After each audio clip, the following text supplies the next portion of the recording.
please receive a warm welcome to the third session of this webinar, Food and Family, Women in the Socio-economic Context. My name is Marcela Chapa, and today I am honored to guide a discussion with 4 outstanding women to understand the dynamic of families within the food systems and highlight the particular role women play, which is of course essential, but sometimes undervalued or taken for granted.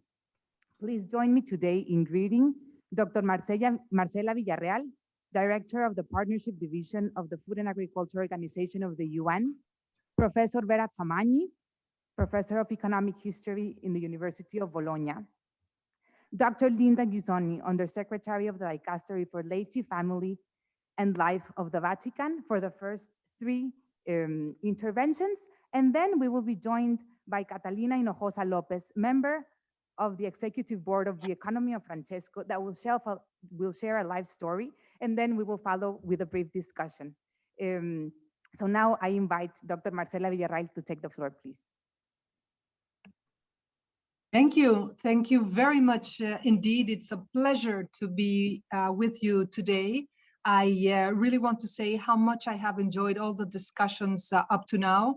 I think that there's been really important insights and ways forward on which we can build a better future for all. So thank you. Thank you for this really interesting dialogue. We're moving very quickly now to the Food System Summit, and which will be held in New York. But before that, we're going to have, as has been mentioned, a pre-summit here in Rome on transformation of food systems. So how can our food system, world food system, be more inclusive, resilient, and sustainable? Not easy, inclusive, resilient, and sustainable at the same time. And one of the important parts of this Food System Summit will be to identify game-changing solutions, which will help us transform our food systems precisely to make them more inclusive, resilient, and sustainable. Now, I really agree with what my sister agencies have said earlier today. Of course, IFAD and the World Food Programme, together with FAO, we are the Roman pole of the food agencies of the United Nations. Much has been said today, and I fully agree. But I'd like to go back to one of the points that has been raised, which is the importance of women's access to productive resources. We know if we want to have inclusive food systems, we cannot have an inclusive food system without half of the population and a very important part of the producers of that food, women. So how fundamental it is that women would have equal access to all of the productive resources that they need to be productive in agriculture. Land, of course, and that was mentioned already today. Very importantly, credit is a major issue. And then, of course, knowledge, technology, extension services, everything that women and men need to be productive in agriculture.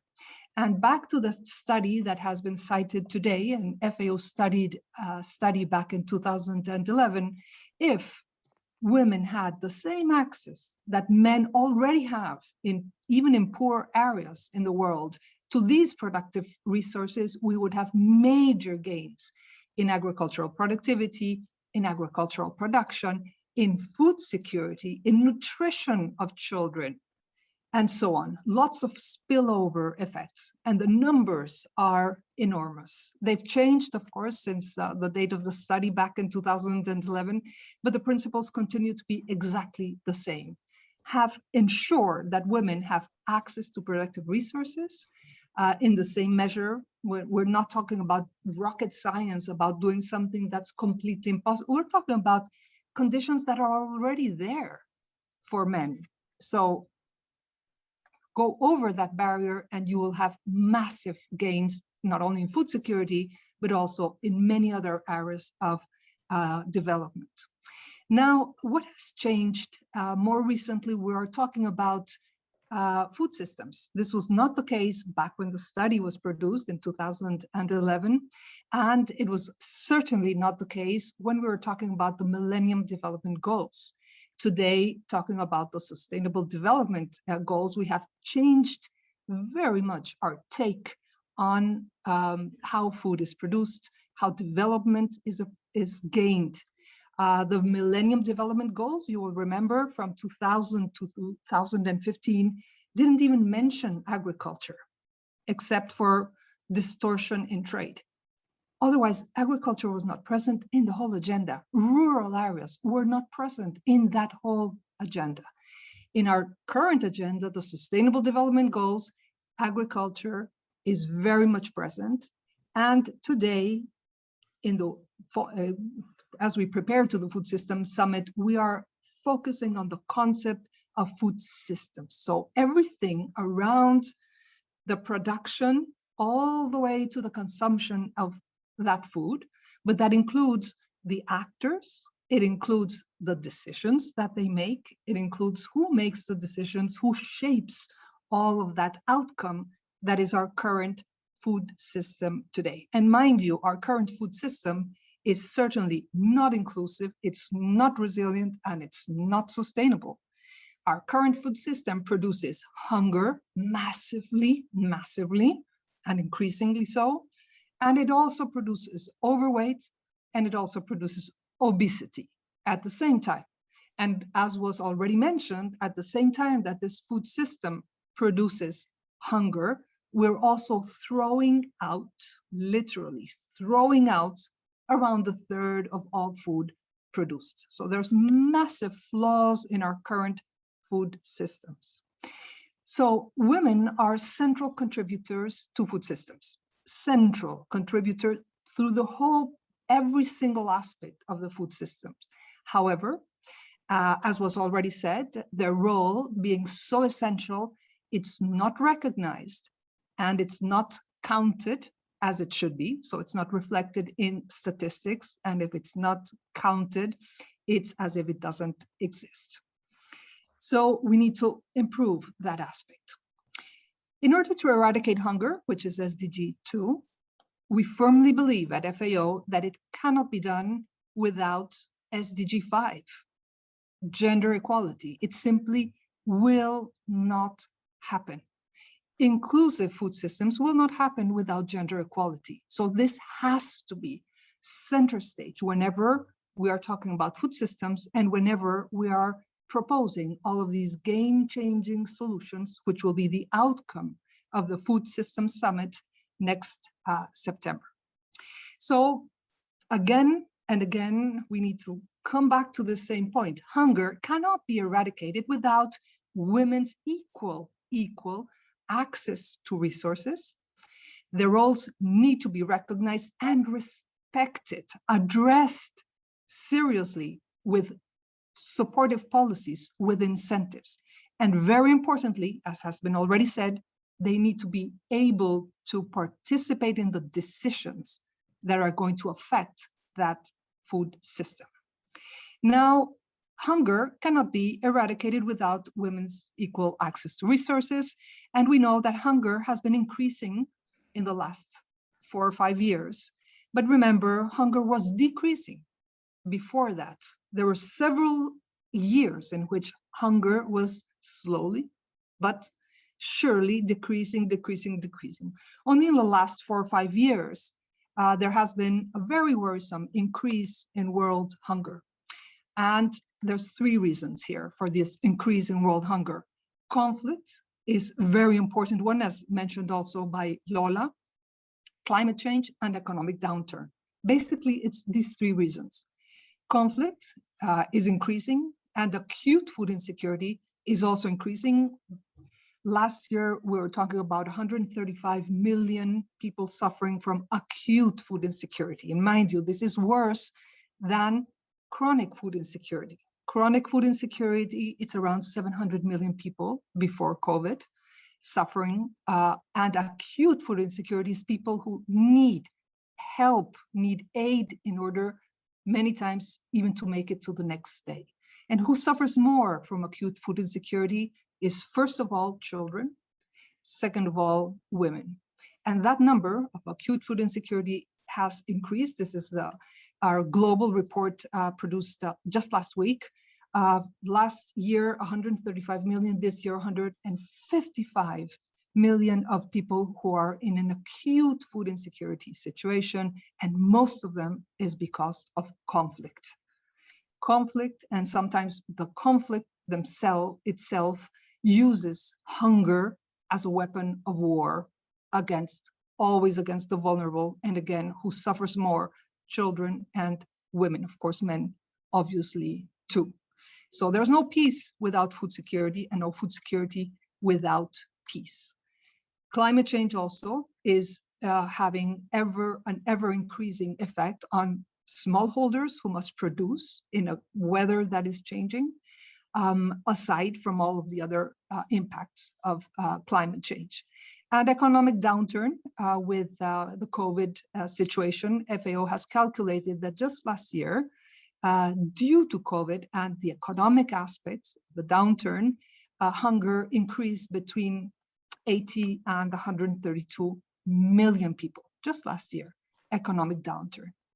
Now, I'd like to make a very important point. And for this, I'd like to refer to Laudato Si. Point here is that hunger can be defeated. We were already, before these more recent problems, we were on a track to eradicating hunger. It can be done. It can be done from all of these three different perspectives, from the main causes, from conflict, from climate change, and also from economic downturn. So Laudato Si cites directly positive examples of environmental improvement, like, for example, restoration of native woodlands, production of non-polluting energy, and other examples of positive interventions. Here again, we can all make our positive intervention to reduce the effects of climate change. Also, from the point of view of agriculture itself, Laudato Si, and I'd like to cite, agriculture in poorer regions can be improved through investment in rural infrastructures, a better organization of local national markets, systems of irrigation, and the development of techniques of sustainable agriculture. New forms of cooperation, importantly, and community organization can be encouraged in order to defend the interests of small producers and preserve local ecosystems from destruction. Truly, much can be done. End quote. So here again, you see the call of Laudato Si to have increased investment in agriculture and to bring forms of cooperation and community organization, which are fundamental to develop a better relationship with nature. So much can be done. Now, how can we do it? And in order to, I'd like to bring to your attention the Decade of Family Farming. It's the United Nations Decade of Family Farming, which has been approved by United Nations resolution. And we're already into the second year of this decade, whereby we believe that by supporting family farmers in every aspect that they need to be supported, we will have a kind of agriculture like the one mentioned in Laudato Si, that is sustainable, that is resilient. But in order to do that, we need to empower the farmers. And in order to do that, we need to empower the women farmers. They need to be empowered to be able to have strong organizations, to be able to have their voices being heard and respected and recognized. If not, we will not be changing our food systems and transforming them in order to be more equitable and more resilient and sustainable.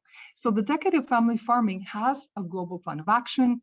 It has 7 pillars, and one of these 7 pillars is for women family farmers and how they can be supported, how they can have better access to resources, equal access to resources, how their organizations can be strengthened, how their voice can be listened to and respected around the globe. So I'd like to invite all of you to support the decade of family farming, and through this, to support the transformation of our global food system into being more equitable, very specifically through addressing women's needs, women's rights, and women's ability to have equal access to resources and their voice being heard. Thank you for your attention. Thank you very much, Dr. Villarreal. Without much more, I will hand the word now to Professor Zamagni, a professor of economic history in the University of Bologna, so we can continue. Thank you very much. Can you hear me? Yes. Loud and clear. Yes, thank you very much. I have listened with great participation to the denunciations of the still enormous discrimination against women around the world, and also to the devastating impact of conflicts on the problems of food security.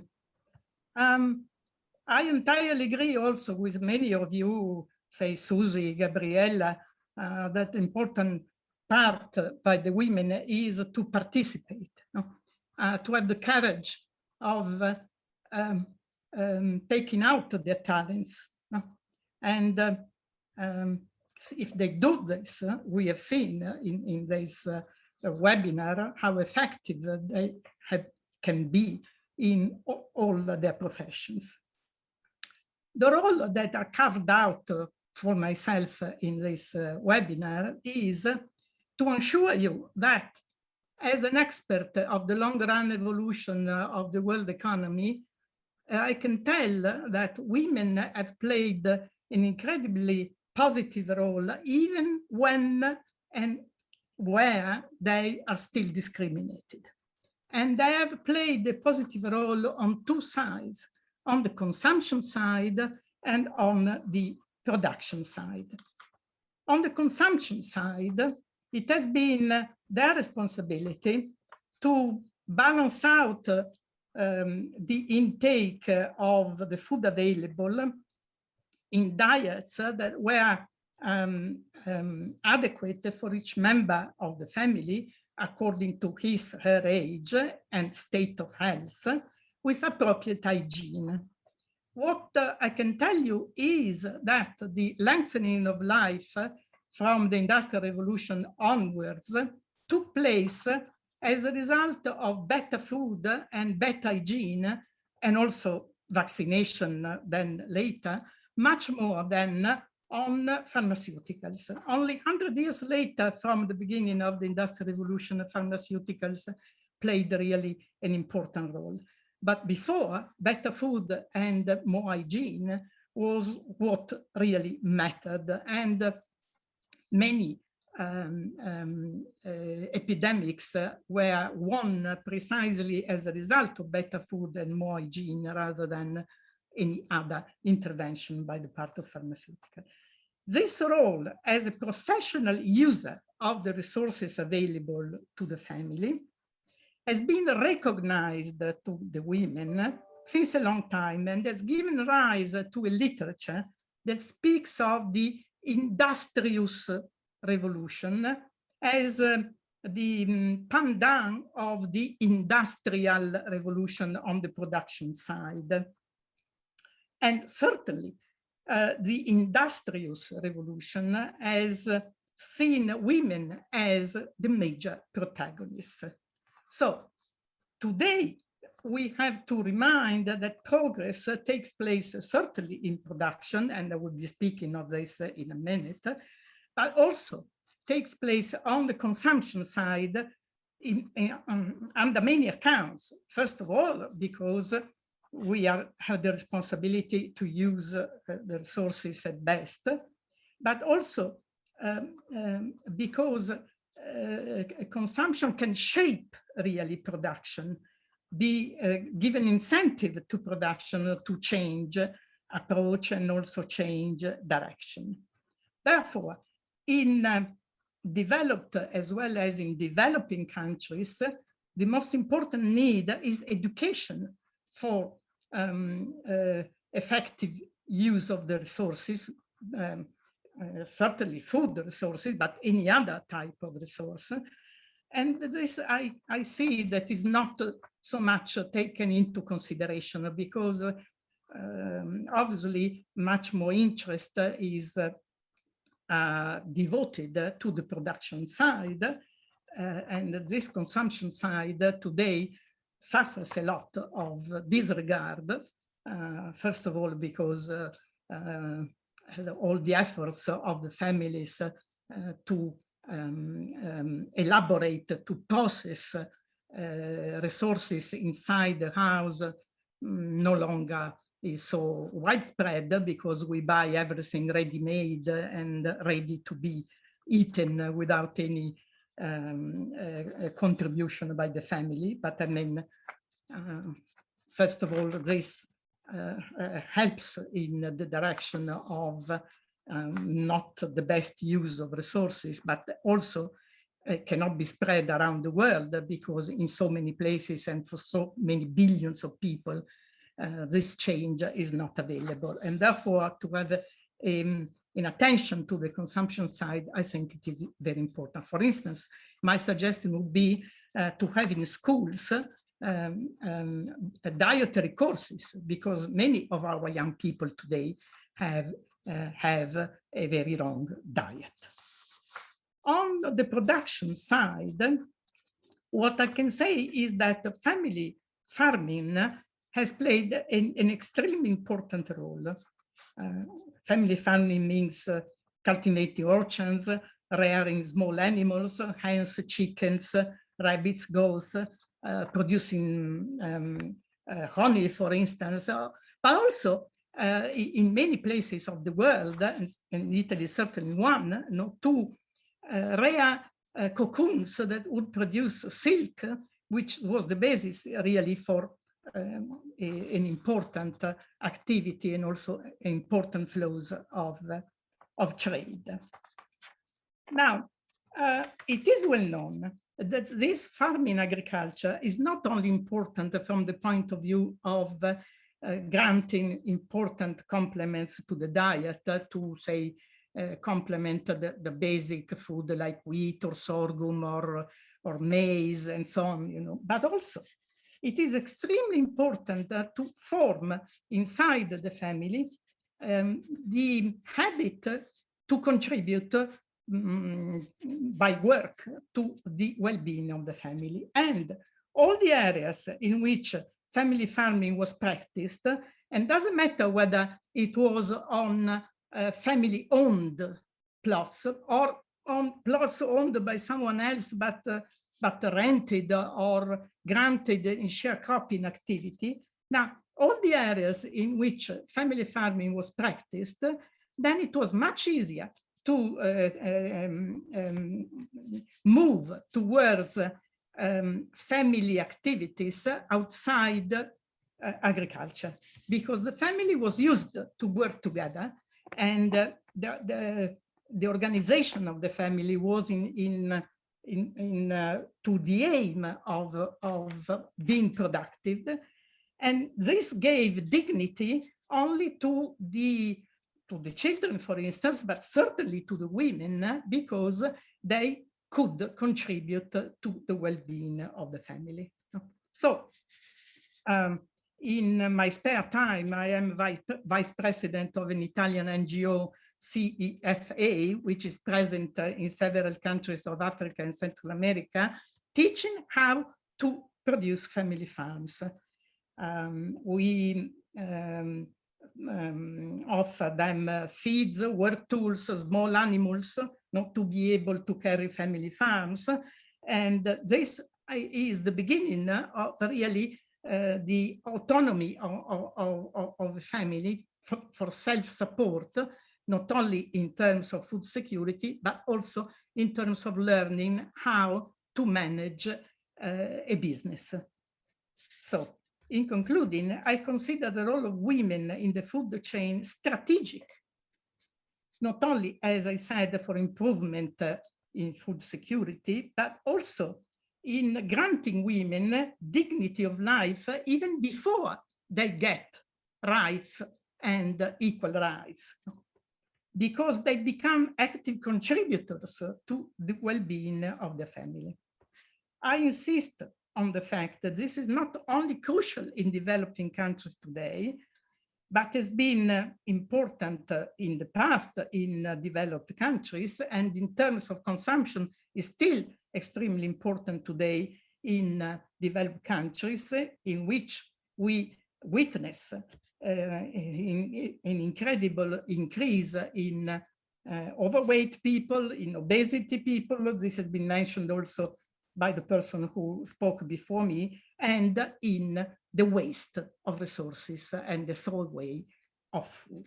So my recommendation is that in developing countries, the possibility to have a family farming would be widespread, land grabbing would be under control, and it is not, in my way, in my opinion, so important at the beginning, you know, to have property rights, but the possibility to have family farming.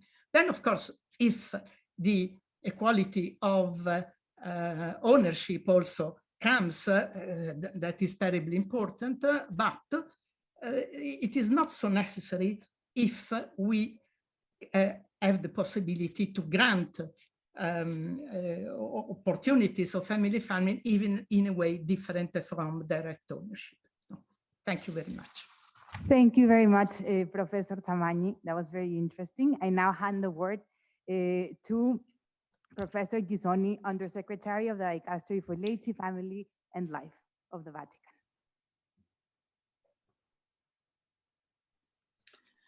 Grazie per l'invito a questo webinar e grazie per i contributi così variegati che ho trovato molto ricchi in vista del summit che è previsto, organizzato dalle Nazioni Unite, dedicato ai sistemi alimentari.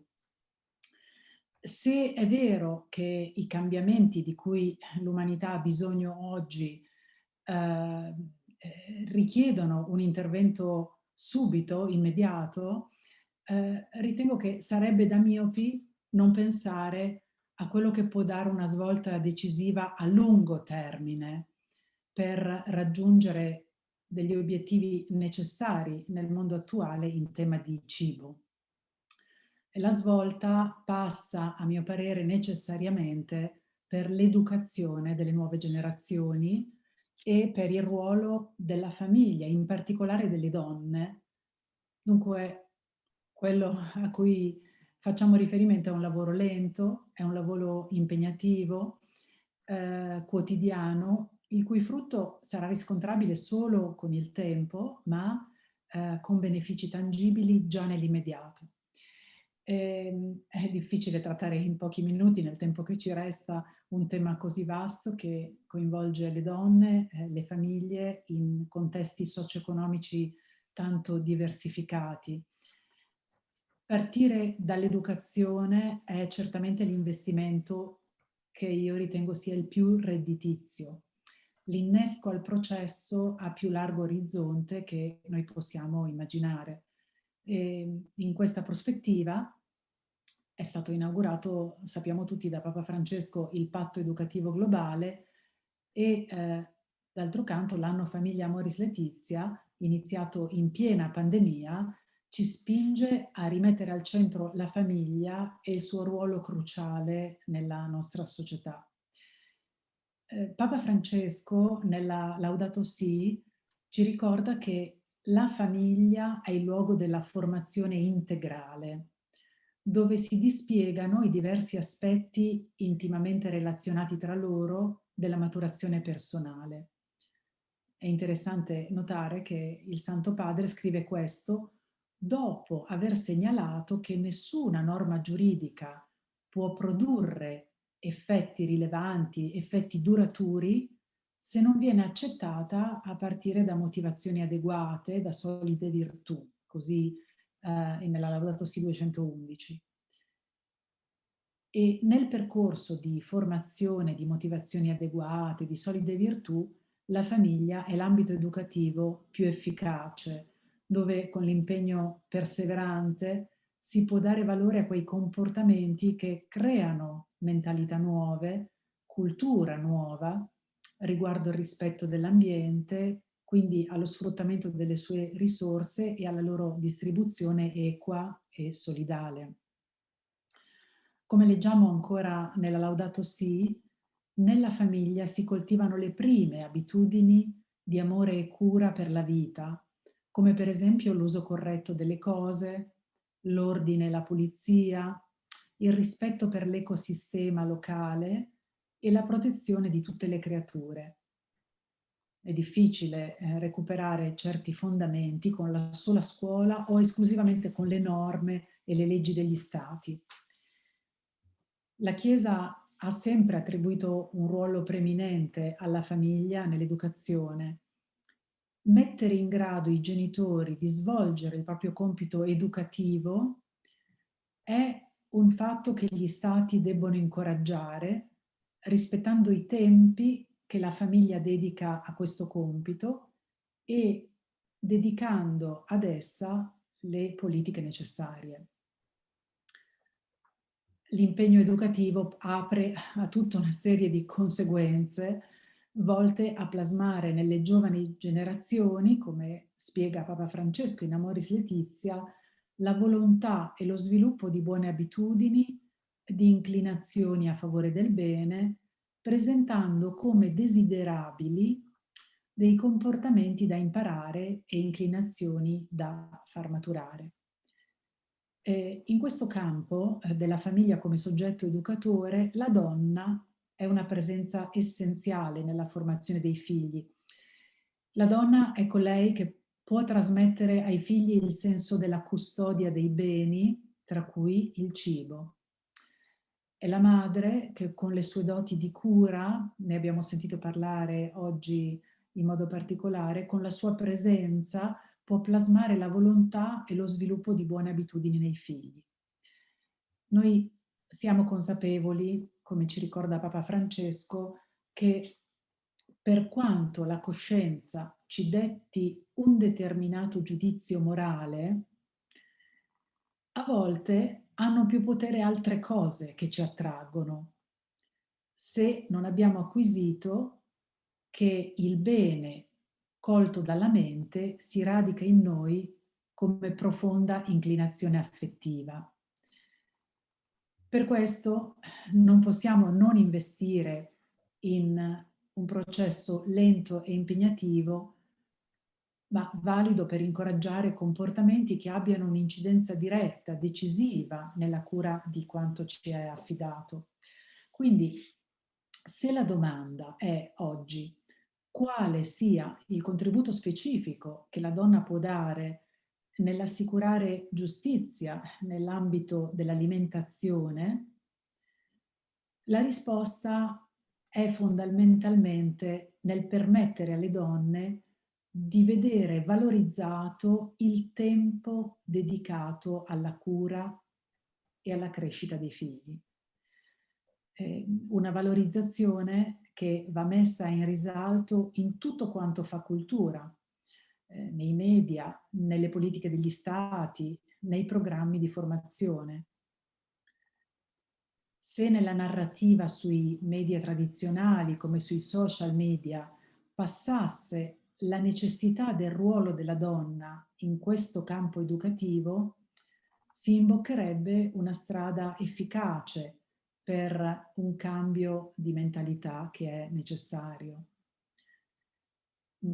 Purtroppo è ancora forte lo stereotipo della donna che per realizzare se stessa deve necessariamente ricoprire gli stessi ruoli e negli stessi tempi normalmente assegnati agli uomini, dovendosi liberare dal fardello della maternità. Percorrere questa via, a scapito di una presenza significativa della donna nella famiglia e nella formazione integrale dei figli, non farà sentire le donne migliori. Sono molte le donne che, senza voler rinunciare a una professione che comporti responsabilità impegnative, e lo abbiamo visto anche oggi tra le relatrici, non vogliono delegare ad altri la dedizione ai figli.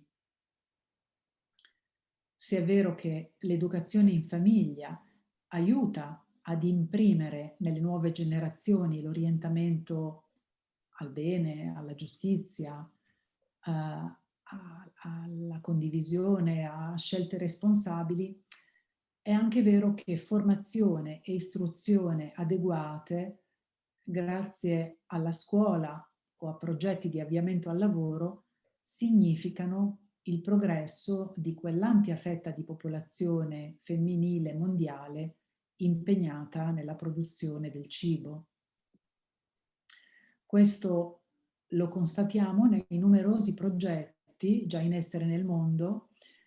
Anche oggi è stato dato un esempio da diverse relatrici, progetti promossi soprattutto a favore delle donne in contesti rurali. Penso a iniziative che alcune associazioni internazionali di fedeli riconosciute dalla Santa Sede promuovono in diversi paesi africani, ad esempio, a favore di madri, favorendo la loro capacità imprenditoriale, l'accesso al credito, insegnando loro strategie per lo sviluppo di capacità di gestione delle terre da coltivare.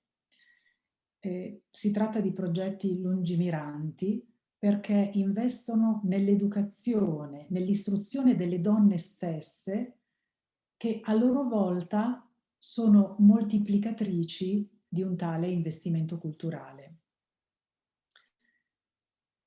La pandemia ci ha fatto sperimentare molto concretamente che non usciremo da questa crisi sanitaria e economica se non insieme, mettendo in comune possibilità, conoscenze, competenze e solidarietà.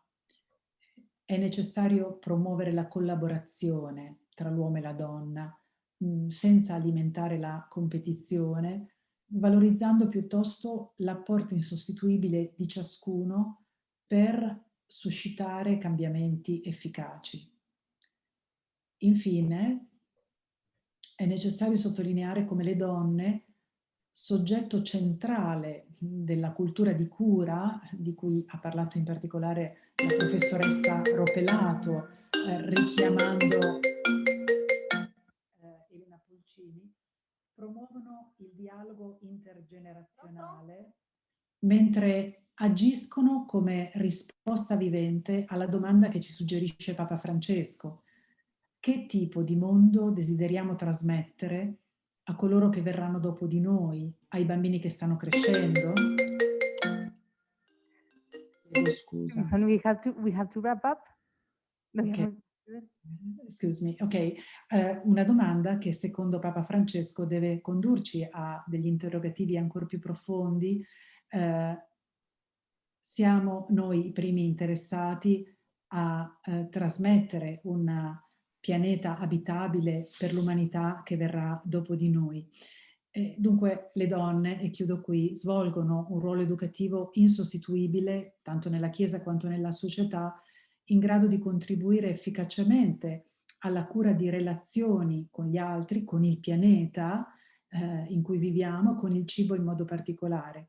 Dare loro la parola, dare alle donne visibilità nei diversi sensi che abbiamo ricordato oggi, è un apporto fondamentale nel quadro del vertice delle Nazioni Unite su sistemi alimentari. Grazie. Thank you very much. We now close with the testimony of Catalina Hinojosa Lopez from Economy of Francesco. The floor is yours. Thank you very much. Thank you all for these insights and amazing speakers that we have today.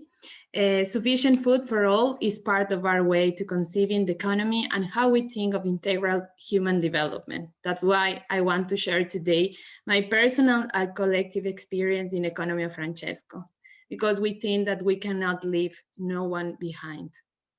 Imagine you are a woman from an indigenous community, cropping and living from agriculture. You are not only discriminated for being woman, but also for being indigenous and farmer. The role of women in the food and agriculture system has always been a topic of debate because until nowadays, the female role is considered not important. Since I was a child, thanks to my parents and my active participation in the Focolare movement and the Young People parish groups, I share with many people considered as marginalized populations. I met farmers, indigenous communities, and a culture of fair trade. Thus, I grew up with a strong awareness of people living in poverty, many family farmers who live in rural areas, who seek to survive the predatory market, lack of opportunities, public policies, and who have little or no access to land. My parents taught us some values such as service, help, listening, dialogue, and commitment to promote equality. It was not so common for a girl like me, who was born and lived in the capital city, to have social consciousness. But those human encounters pushed me to understand the importance of social and ecological justice.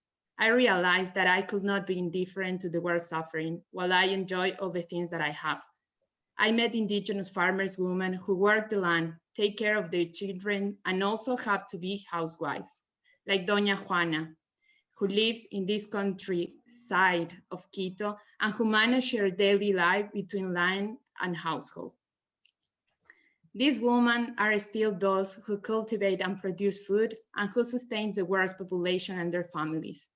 They are not only the strength during the manifestations, but are also the base for the productive and reproductive labor and caring in their families and the land they were working with.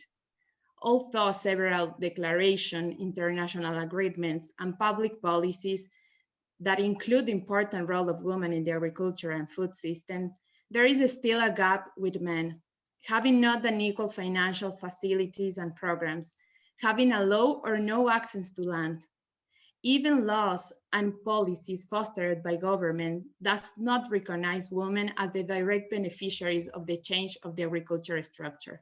In fact, the legal framework continues to talk about men as the family representatives, showing the discriminatory character of the laws.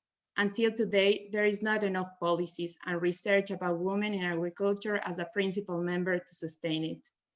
Not understanding the complexity of the women's gap, I felt the responsibility to know certain realities better in order to find solutions. I saw that the system of unlimited economic growth caused the accumulation of land and capital in few hands by large transnational companies, sustained the status quo of men as head of the food systems. After my professional and academic experience, I discovered that I have to go into the wounds of our societies and understand the different forms of living of many communities. I connected with Afro-American, peasants communities, and indigenous people. For example, here, like in this photograph, in Salinas de Guaranda at 3,500 meters of altitude, whose work is based on cooperatives, like the Association of Women Textile Crafts that gave women other income sources. I felt the need to be the voice of the excluded people within and outside international organizations and look for mutual collaboration. That's why I decided to study the master's degree in international cooperation and human rights at South Ecuador to challenge myself by interculturality and diversity. My master's thesis about family farming in Ecuador guided me to recognize even more my roots, identity, and the buen vivir. Making the research, I learned how women continue to be the most excluded in the food and agriculture system. Although women carry traditional knowledge, caring for the creation and food sovereignty, a role has been denied. I remember Doña Michita, my friend's mother, who is doctor from Otavalo and who has a traditional knowledge about plants and seeds used for medical and food needs. Knowledge that is passed through generations and shared by La Minga cropping and harvesting in their lands. This memory was my input for my thesis, in which I highlighted the complementary indigenous vision and profound relationship with nature and people, and the women who are involved in the agrarian and food systems are able to organize and manage better things, leaving aside the gap between women and men. After graduating from my master, I was living in a community from the Focolare movement, and I felt the necessity to come to the earth to understand the reality of women farmers in the world. With my friends, we built an organic vegetable garden, as you can see. Just go back to the Mother Earth, put our hands on earth and work together gave us the sense of empathy to farmers, especially women who work so hard to provide us food. When I heard the Pope Francis call to young economists, entrepreneurs, researchers, and change makers to reanimate the economy, I decided to be part of this movement. And this is the experience of the economy of Francesco. My professional and personal journey had brought me to accept this challenge, working with others, creating this synodal process of doing things.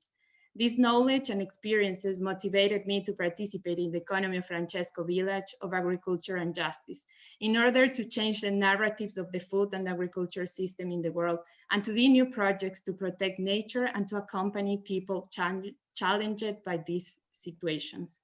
In order to give a soul to the economy of tomorrow, as Pope Francis said, we need to follow the San Francis footsteps. Economy of Francesco became an intercultural and intergenerational community, which gathered together to exchange ideas, proposals, projects, and a huge variety of views. We created networks between the 12 theme groups, the so-called villages, which has allowed us to heal the wounds of the sick economy. When the pandemic seemed to stop the whole process, we reinvented ourselves. We decided to begin our work online. As Agriculture and Justice Village, we are aware that the solutions of the agricultural system, food security, and sovereignty will never come without the women. We discover even more the crucial role of Indigenous and rural women in the food systems. For that reason, we embarked on some projects which aim to build a strong global coalition around two main themes: women's right to land and food sovereignty. One of the projects started during the pandemic in Florianópolis, Brazil, inserting organic and agroecological product basket distribution to people in vulnerable conditions. The project wants to articulate ways to facilitate the access to health, food, and in vulnerable areas, research about feminism and the role of the woman in the building food security. This is an ongoing process, and the young people are keep tracking, researching, and organizing the best way to support women and vulnerable people. This great disposition and openness become a strength for our village, in which we question ourselves about our position in front of the current system and in the capacity to idealize and articulate global and local efforts to reverse the historical and structural inequalities that affects women's life and that impacts everyone in the common house. And finally, as Pope Francis says in this encyclical Fratelli Tutti 35, if only we might rediscover once for all that we need one another, and that in this way our human family can experience a rebirth with all its faces, all its hands, and all its voices beyond the walls that we have erected. Thank you very much. Thank you very much, Catalina. Unfortunately, we are running out of time for the discussion, but I just wanted to highlight the very important contributions of our guest speakers today, the importance of fostering the role of women in, for example, family farming, which both Dr. Villarreal and Dr. Zamagni expressed through the historical components of it that Dr. Zamagni highlighted, but also the concrete practices that some other international organizations are working as a FAO. And also, of course, the role that women play in education, in fostering care, and fostering in families, and the enthusiasm that young people are actually putting with that concrete testimony of Catalina to change systems, to change the way women and the marginalized access food and contribute to a more sustainable, resilient, and inclusive food system, as Marcela Villarreal pointed in the beginning. To conclude, I am gonna now pass the word to Monseñor Chica Arellano for the concluding remarks. Muchas gracias, estimados y estimadas colegas presentes en la sala y en la pantalla, apreciadas oradoras y moderadoras. Muchas gracias a todos por haber participado en este enriquecedor encuentro. Quisiera agradecer especialmente al Foro Roma de Organizaciones de Inspiración Católica, porque ustedes son la encarnación de lo mucho que se consigue cuando cada uno brinda lo mejor de sí mismo para edificar lo que a todos beneficia. Doy las gracias a las moderadoras, a las oradoras, que con competencia y con acierto han subrayado excelentemente el papel fundamental que desempeñan las mujeres, sobre todo las mujeres rurales, en la crucial tarea de alimentar al mundo durante y después de la pandemia de COVID-19, aportando su contribución en el trazado de sistemas alimentarios resilientes y sostenibles, de modo que nadie quede atrás. No me cabe duda de que cuanto han dicho las ponentes, con sus conocimientos y clarividencia, servirá de inspiración para hacer frente a una crisis tan compleja como la alimentaria. En las distintas propuestas hemos percibido cómo las mujeres saben apostar por la novedad, al margen de tópicos manidos. Ellas no se contentan con alcanzar metas mediocres. Buscan más bien injertarse hondamente en la sociedad, por encima de discriminaciones que les impidan roturar senderos de justicia, de solidaridad y de equidad.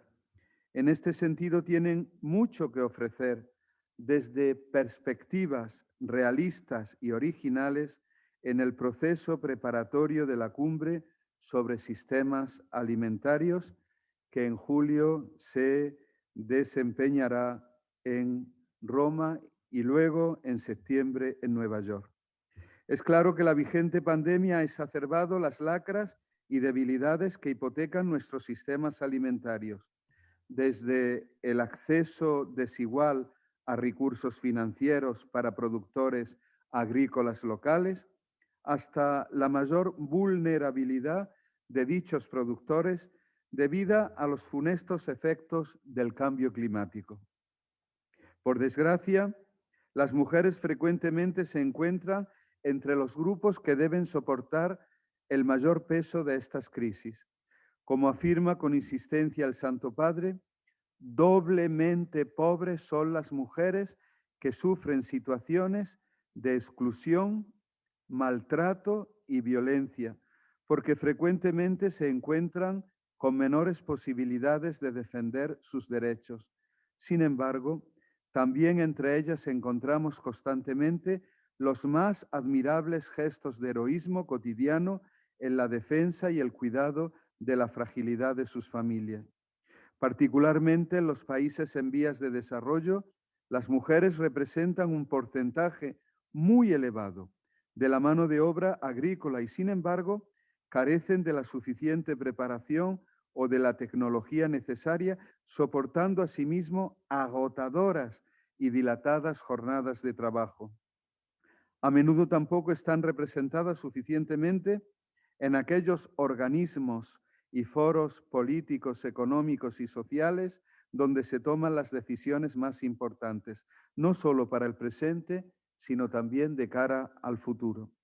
Teniendo en cuenta cuanto se ha señalado previamente, la crisis COVID-19 tiene que ser entendida no como un obstáculo, sino como un desafío que indica que las cosas pueden ser diferentes, siempre mejores. Triste, muy triste, sería que tras la cruel emergencia sanitaria que está fustigando nuestro planeta, volviéramos a repetir los errores de siempre. Si queremos cambiar positivamente de rumbo, las mujeres no pueden ser minusvaloradas ni pueden quedar atrás. Hemos de escuchar su voz. No se trata de regresar a situaciones donde la mujer no tenga las oportunidades que le son propias. Las dificultades actuales a causa del coronavirus han de solucionarse resolviendo crisis preexistentes y reformulando nuestros sistemas para lograr la justicia y la seguridad alimentaria de una vez por todas. ¿Por qué la Iglesia se involucra en esta tremenda travesía? Porque, como señala el Papa Francisco, una auténtica fe siempre implica un profundo deseo de cambiar el mundo, de transmitir valores, de dejar algo mejor detrás de nuestro paso por la tierra. En este sentido, las mujeres tienen claves fundamentales para hacer de este sueño de alimentos para todos una concreta realidad. Este encuentro que ahora clausuramos ha recogido testimonios significativos de cómo la mujer ha sido y es, en innumerables circunstancias, protagonista de una justa alimentación y de un cuidado esmerado de nuestro planeta. Se trata, por tanto, de reconocer y apreciar su sabiduría y de facilitarles los medios y los espacios necesarios para que puedan ser consideradas cabalmente a lo largo de estos procesos. Las mujeres tienen la llave, como dicen nuestros compañeros de la Comisión Vaticana COVID-19, para preparar un futuro más resiliente, sostenible, solidario e inclusivo para todos. Los cambios que el mundo necesita hoy para ser mejor requieren la intervención de la mujer.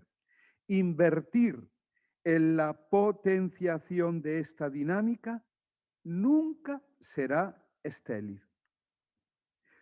Para la Santa Sede, con este primer seminario, se ha querido poner de manifiesto el gran papel que la Iglesia ha desempeñado en la promoción de la mujer. Este evento rema a favor de esta noble causa, haciéndose eco también del quehacer de tantas entidades eclesiales empeñadas en hacer oír la voz de la mujer, para que sus afanes sean valorados adecuadamente y, en concreto, para que se repute esencial su contribución en la preparación de la cumbre sobre los sistemas alimentarios, manifestando así que sin la palabra y la creatividad de la mujer nunca se hará realidad la consecución del Objetivo de Desarrollo Sostenible número 2 de la Agenda 2030 de las Naciones Unidas. Que cuanto hemos dicho hoy en esta sede no quede perdido, sino que sea un pujante estímulo para apremiarnos a nosotros mismos y a las instituciones a actuar según una cultura del encuentro, de la complementariedad, del cuidado y de la solidaridad, para dar así respuestas eficaces al hambre y la malnutrición, así como a otras problemáticas que afectan a la dignidad de todo ser humano, especialmente a las mujeres, cuya aportación ha de ser visibilizada, reconocida y fomentada. Muchas gracias a todos.